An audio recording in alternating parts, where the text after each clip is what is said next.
नमस्कार दोस्तों, कुछ दिन पहले आपने एक वीडियो देखी होगी जिसमें एक हरियाणा का स्टूडेंट जो इंडिया से स्टडी वीजा लेके लीगल तरीके से पासपोर्ट पे स्टैंप लगवा के न्यूयॉर्क के जेएफके एयरपोर्ट के ऊपर रीच करता है। फिर वहां उससे बहुत स्ट्रिक्ट इमिग्रेशन होती है, बहुत स्ट्रिक्ट उससे क्वेश्चनिंग होती है, फिर उसको डिटेन किया जाता है और उसके साथ बहुत ज्यादा मिसबिहेव किया जाता है। पर ऐसा क्यों हुआ? ये तो मैं भी इस बात से एग्री कर रहा हूँ कि जिस तरीके से उसको ट्रीट किया गया, या जैसे पहले भी जो वहां से इन्होंने स्टूडेंट्स या और इलीगल माइग्रेंट्स रिपोर्ट किए गए, वो तरीका बहुत गलत था। ये आपके साथ भी हो सकता है, बिकॉज बहुत सारे केसेस में मैंने ऐसा देखा है कि आपने किसी एजेंट के साथ पैकेज कर लिया, उसके बाद उससे 20-25 लाख जो भी आपकी डिस्कशन हुई, आपने उसको पेमेंट करी, वो आपको एक खाली पासपोर्ट जिसके ऊपर सिर्फ स्टैंप लगी है, वो आपको पासपोर्ट देता है और आपको लगता है कि एवरीथिंग इज स्मूथ। अब आपको दुनिया की कोई ताकत यूएसए जाने से नहीं रोक सकती। अगर आपका ऐसा सोचना है तो आप गलत हो। There is a red alert for you, because वहां पे जो इमिग्रेशन में ऑफिसर्स बैठे हैं, लास्ट डिसीजन फिर भी उनका है। मतलब जो प्रोसेस आपने अब तक करी है, लेट्स सपोज आपने इंटरव्यू की प्रिपरेशन करी, आप एम्बेसी में गए, वहां पे जाके आपने क्वेश्चंस को हैंडल किया, अच्छे से आंसर किया, वो इम्प्रेस हुए और आपको वीजा मिला, तो मैं ये बोलता हूँ कि उससे बड़ा एक ऑफिसर है जो इमिग्रेशन में बैठा है। तो वीजा आने के बाद आपको कौन सी चीजों का ध्यान रखना है, उसी को हम इस वीडियो में डिस्कस करेंगे। और मैं एक चीज बोलना चाहूंगा कि आईबीटी पिछले 10 साल से यूएसए स्टडी वीजा का काम कर रहा है। हमारा अभी तक कोई भी स्टूडेंट ऐसा नहीं जो वहां से डिपोर्ट हुआ हो, बिकॉज हमारा जो आफ्टर वीजा का प्रोसेस बहुत लेंथी है बट बहुत स्मार्ट है। हमने उसको इस तरीके से डिजाइन किया है कि हमारे जो स्टूडेंट्स यहाँ से ट्रेवल करते हैं, उनसे ना तो स्ट्रिक्ट इमिग्रेशन क्वेश्चनिंग होती है और ना ही उनको डिपोर्टेशन से गुजरना पड़ता है। तो सबसे पहले हम उन डॉक्यूमेंट्स को डिस्कस करेंगे जो आपसे पूछे जा सकते हैं। उसमें सबसे पहला जो डॉक्यूमेंट आपको लेके जाना पड़ेगा, मैं आपको नंबर ऑफ डॉक्यूमेंट्स बोलूंगा, टोटल इसमें 9 डॉक्यूमेंट्स है जो आपको लेके जाने ही होंगे। पहले तो आपका जो डीएस कंफर्मेशन पेज है वो चाहिए ही चाहिए। फिर आपका जो पासपोर्ट है जिसपे यूएस की स्टैंप लगी हुई है, वो पासपोर्ट आपको कैरी करना है साथ में। फिर आपकी I-20 जो आपके स्कूल ने आपको इशू किया है, जो एक वैलिड सर्टिफिकेट है स्कूल या आपकी यूनिवर्सिटी द्वारा दिया गया, जिसके बेसिस के ऊपर ही आपको वीजा मिला है, वो I-20 आपने कैरी करी। और आपको मेक श्योर करना है कि वो I-20 कहीं इनवैलिड तो नहीं है। उसके लिए आप अपनी यूनिवर्सिटी को ईमेल कर सकते हैं अगर आपको डाउट है, बट अदरवाइज आपके पास जो यूनिवर्सिटी का लॉगिन ऑल द टाइम होना ही चाहिए। उसी लॉगिन पे यूनिवर्सिटी द्वारा सारी कंफर्मेशन आती है। अगर आपका कंसल्टेंट आपको वो लॉगिन नहीं दे रहा, तो आप उसको फोर्सिबली बोलिए कि मुझे यूनिवर्सिटी का लॉगिन दे। मैं उस लॉगिन की बात कर रहा हूँ जिससे उसने आपके डॉक्यूमेंट्स भेजे, जहाँ जहां से जिसके थ्रू आपको I-20 मिली। अब उस लॉगिन में भी दो चीजें हैं, एक तो यूनिवर्सिटी का पोर्टल लॉगिन जो वीजा आने के बाद क्रिएट होता है, एक वो ईमेल आईडी, चाहे वो जीमेल की है चाहे आउटलुक की है, जिससे आपने सारी कम्युनिकेशन उस यूनिवर्सिटी के साथ करी है। तो वो लॉगिन होने का बेनिफिट क्या है कि अगर आपकी सर्विस या आपकी I-20 एक्सपायर हो गई, या बिकॉज आपने टाइमली वो प्रोसेस नहीं किया, चाहे वो एनरोलमेंट का प्रोसेस था, चाहे वो आपका यूनिवर्सिटी फी पेमेंट का प्रोसेस था, आपने वो प्रोसेस टाइमली नहीं किया, जिसकी वजह से आपकी उन्होंने I-20 कैंसिल की। बट ट्रस्ट में, यूनिवर्सिटी जब भी I-20 कैंसिल करती है, पहले आपको 2 रिमाइंडर देती है, उसके बाद आपकी I-20 कैंसिल की जाएगी। तो क्या ऐसा अज्यूम करें अगर I-20 कैंसिल होगी तो वीजा रिवोक है? ऐसा बिल्कुल नहीं। अगर आपकी I-20 कैंसिल है तो आप दोबारा यूनिवर्सिटी को रिक्वेस्ट करेंगे, आप उनकी फॉर्मेलिटीज कंप्लीट करेंगे, एनरोलमेंट करवाएंगे, एडवाइजर मीटिंग करेंगे, उसके बाद वो आपको नई I-20 इशू करेंगे फॉर द सेम इनटेक और may be for the next intake. तो आपकी जो I-20 है वो 100% वैलिड होनी चाहिए, बिकॉज इमिग्रेशन पे वो डेफिनेटली चेक होगी। यहाँ दिल्ली से या किसी भी एयरपोर्ट से जब आप यहाँ से डिपार्चर लोगे, वहां आपको कोई इश्यू नहीं आएंगे, बिकॉज आपका वीजा वैलिड है। But if in a case आपका I-20 कैंसिल है या सर्विस एक्सपायर हो गया, तो यूएस में जो आपकी इमिग्रेशन होगी वहां आपको इश्यूज आएंगे फॉर श्योर। इसके बाद आपकी जो सेविस की रिसीट है वो आपको साथ में लेके जानी पड़ेगी। एंड आपकी जो अपॉइंटमेंट कंफर्मेशन थी जिसपे आपने यूएस एम्बेसी या कॉन्सुलेट में एंटर किया है, वो अपॉइंटमेंट कंफर्मेशन आपको लेके जाना पड़ेगा। इसके अलावा आपके जितने भी ओरिजिनल डॉक्यूमेंट्स हैं, व्हेन आई से ओरिजिनल डॉक्यूमेंट्स, दैट मीन्स आपका आधार कार्ड, दैट मीन्स आपके 10th के सर्टिफिकेट्स, आपके 12th के certificates along with the transcripts, आपके बैचलर्स के सर्टिफिकेट्स, डिग्री जो आपकी है वो लेके जानी पड़ेगी, अगर आपने मास्टर्स करी है उसके सर्टिफिकेट्स। इसके अलावा आपने जितने भी एक्सपीरियंस शो करे थे DS-160 फॉर्म में, आपको वो साथ में कैरी करने होंगे। इसके अलावा एक इम्पॉर्टेंट चीज है, अगर मैं हरियाणा वाले स्टूडेंट की बात करूं, जो मेरी इन्वेस्टिगेशन कहती है, उसके केस में सब कुछ ठीक था, बट उसके पास सफिशिएंट फंड्स नहीं थे। सफिशिएंट फंड्स का मतलब, जब आप यूनिवर्सिटी से I-20 मंगवाते हो तो आप 40-45 लाख शो करते हो जो आपके अकाउंट में होते हैं। तो when you are travelling to USA, अगर आप फंड साथ में लेके नहीं जा रहे हो, फंड्स लेके जाने का मतलब है एक तो वो स्टेटमेंट जो ये रिप्रेजेंट करे कि आपके पास 25 लाख रुपए है, और साथ में उस बैंक का लॉगिन जहां पे रिफ्लेक्ट कर रहे हैं वो पैसे। So I am just making it clear twice, it has two different things. एक तो वो बैंक का सर्टिफिकेट एंड स्टेटमेंट जो दिखाती है कि आपके पास पैसे हैं। सेकेंडली उस बैंक का लॉगिन, चाहे उस बैंक की ऐप पे लॉगिन करके दिखाना पड़े आपको, जहाँ उनकी वेबसाइट पे लॉगिन करके दिखाना पड़े। मतलब वहां पे इमिग्रेशन में वो पेपर्स को नहीं मानते। आप पेपर कितने दिखाओगे वो यही अज्यूम करते हैं सारे फेक हैं, बिकॉज इंडिया में से बहुत सारे केसेस ऐसे मिले हैं उनको जिसमें बहुत सारे फेक डॉक्यूमेंट्स पाए गए हैं। अब क्वेश्चन अराइज होता है बैंक अकाउंट किसका। देखिए, वो बैंक अकाउंट आपका भी हो सकता है, आपके पेरेंट्स का भी हो सकता है, चाहे वो 2 अकाउंट हो या 3 अकाउंट हो, आपको उनके लॉगिन्स लेके जाने पड़ेंगे।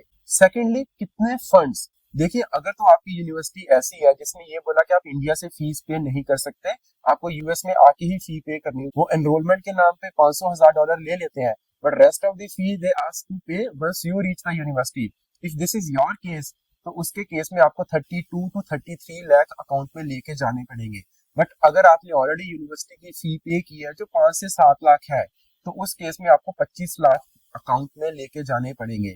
अब आप ये पूछोगे पैसे कितने पुराने हो, ये मैटर नहीं करता, बस उस ऐप के ऊपर लॉग इन होकर उनको फंड्स दिखाने हैं कि मेरे पास इतने पैसे पड़े हैं।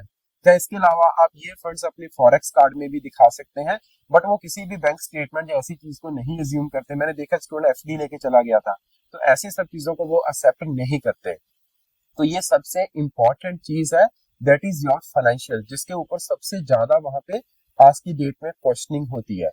इसके अलावा आपकी फी रिसीट की पेमेंट, अगर तो आपने फी की पेमेंट करी है, जो करनी ही चाहिए, हमारा कोई भी स्टूडेंट, हमारा स्ट्रिक्ट क्राइटेरिया है जिसमें हम फी पेमेंट के बिना नहीं भेजते, बिकॉज वहां से डिपोर्ट होके आना सच में बहुत मुश्किल है।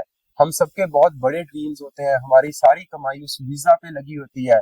जस्ट इमेजिन आपको यूएस के एयरपोर्ट से वापस भेजा जाए आप ही के खर्चे के ऊपर, आप कैसा फील करोगे।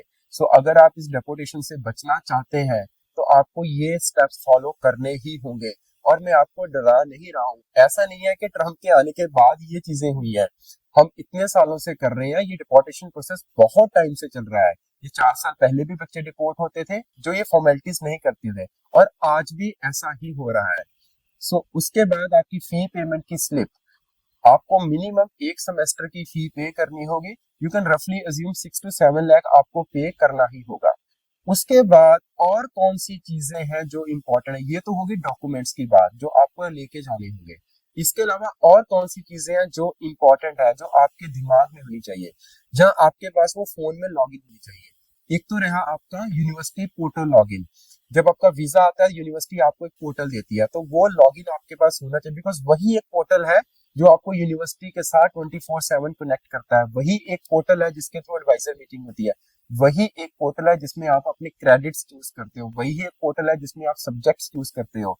वही एक पोर्टल है जो आपकी और आपकी यूनिवर्सिटी के बीच में कनेक्शन क्रिएट करता है। तो वो पोर्टल आपके पास होना चाहिए और वो लॉगिन करके रखिए अपने फोन में। और अगर आपने अच्छे कंसल्टेंट से अप्लाई किया जस्ट लाइक आईबीटी ओवरसीज, तो आपको इन सब चीजों की परवाह करने की बिल्कुल जरूरत नहीं है, बिकॉज हमारे पास एक सेपरेट डिपार्टमेंट है जो सिर्फ एनरोलमेंट के ऊपर काम करता है। The name of department is enrollment department. So आपके पास यूनिवर्सिटी का पोर्टल लॉगिन होना चाहिए और यूनिवर्सिटी की एनरोलमेंट होनी चाहिए। जैसे ऑलरेडी मैंने बताया कि एनरोलमेंट का यूनिवर्सिटी का प्रोसेस होता है, तो वो एनरोलमेंट प्रोसेस आपको कंप्लीट करना ही पड़ेगा। उसी के बाद आपके पोर्टल पे आपकी फी भी शो होती है कि आपके इतने क्रेडिट्स आपने चूज किए हैं और इतनी उसके अकॉर्डिंग आपकी फी बनती है। फिर इसके अलावा आपसे वो सारे क्वेश्चन पूछे जा सकते हैं जो आपने यूएस इंटरव्यू के टाइम के ऊपर प्रिपेयर करे थे, जैसे कि how you apply for this university. आपको पूरा प्रोसेस पता होना चाहिए। एट आईबीटी ओवरसीज हम स्टूडेंट्स को लॉगिन देते हैं जिसमें उसको सारी वीडियोस मिलती हैं, मतलब उसकी यूनिवर्सिटी में कैसे अप्लाई किया, उसकी यूनिवर्सिटी की वेबसाइट, उसका लॉगिन क्या है, क्या प्रोसेस फॉलो हुआ था आपकी ऑफर लेटर और I-20 के लिए।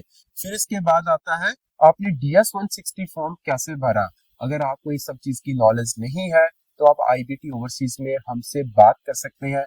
बहुत नॉमिनल सी फी लेके आपके डेपुटेशन वाले फियर को हम खत्म कर देंगे। मतलब ये सारा जो आपका एनरोलमेंट का प्रोसेस है वो आईबीटी ओवरसीज आपके लिए करने को तैयार बैठा है। आपने सिर्फ इस वीडियो के कमेंट बॉक्स में अपनी डिटेल डालनी है, someone from our team will connect you, और जहां आप हमारे नंबर जो है 8677812345 पे डायरेक्ट कॉल कर सकते हैं। आपकी कॉल कनेक्ट होगी सीधी एनरोलमेंट डिपार्टमेंट में और फिर आपका ये सारा प्रोसेस की जिम्मेवारी आईबीटी ओवरसीज की है। मैं प्रॉमिस करता हूँ कि आप अगर आईबीटी की सर्विसेज लेते हैं फॉर द एनरोलमेंट, आपको डेपोटेशन नहीं होगी, फॉर श्योर नहीं होगी। और इसके अलावा क्या क्वेश्चनिंग हो सकती है या क्या चीजें आपने प्रिपेयर करके जानी है, that is how you pick your visa appointment. मतलब आपसे पूछ सकते हैं, वो यही प्रूव करना चाहते हैं या वो यही जानना चाहते हैं कि आप एक जेन्युइन स्टूडेंट हैं, आप किसी एजेंट के थ्रू नहीं भेजे गए। तो एक जेन्युइन स्टूडेंट वो होता है जिसको पता होता है कि उसने यूनिवर्सिटी में कैसे अप्लाई किया, उसने डीएस कैसे भरा है। वो स्टूडेंट होता है जिसको पता होता है उसने सीजीए लॉगिन कैसे क्रिएट किया है, अपॉइंटमेंट उसने कैसे पिक करी है। So you should have the complete information about all the aspects which are directly or indirectly linked with your visa process. Then afterwards आपको कुछ चीजें और ध्यान रखनी होगी। आपको वो सारी चैट्स और वो सारे कॉन्टेक्ट्स डिलीट करने होंगे जो आपके वीजा एजेंट या कंसल्टेंट के साथ लिंक्ड अप है। मैं ऐसा अज्यूम करता हूँ कि आप सबने खुद ही अप्लाई किया होगा, जब आपको ये सारा प्रोसेस पता है, फिर भी अगर आपने किसी की हेल्प ली है तो better you delete all that chats and all that contacts जो आपके एजेंट या कंसल्टेंट के हैं। एक इंपॉर्टेंट चीज जिसकी वजह से आपको डिपोर्ट किया जा सकता है, that is your route to reach to the university.